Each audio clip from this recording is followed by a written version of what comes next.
chances of 3 students to solve a problem are 1 by 2, 1 by 3, 1 by 4 respectively, then the probability that the problem will be solved is option A 1 by 4, option B 1 by 24, option C 3 by 4, option D 23 by 24.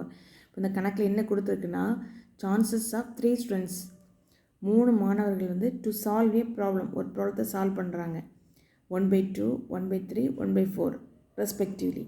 Then the probability that the problem will be solved at least இந்த மாதிரி கொடுத்துருந்தாங்கன்னா இதுக்கு வந்து ஒரு formula இருக்குது. So இந்த ஃபார்முலாவை நம்ம யூஸ் பண்ணி இந்த கணக்கு வந்து செய்துக்கலாம். இதில் பார்த்தீங்கன்னா த்ரீ ஸ்டூடெண்ட்ஸ் சொல்லும்போது P probability P equal to 1 minus P1, 1 minus P2, 1 minus P3. இங்கே வந்து 3 கொடுத்துருக்கனால நான் வந்து P3 வரை எடுத்துருக்கிறேன்.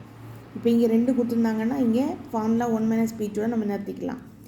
will be or at least 1 இந்த மாதிரி கணக்கில் கேட்டிருந்தா இந்த ஃபார்முலா நம்ம யூஸ் பண்ணிக்கலாம்.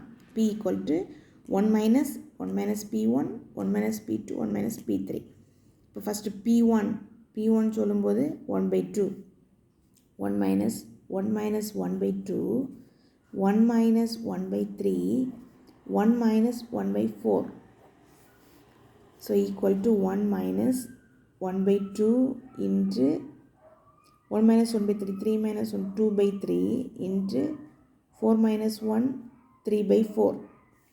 So equal to 1 minus 2 cancel, 3 cancel, 1 by 4. So 4 minus 1, 3 by 4.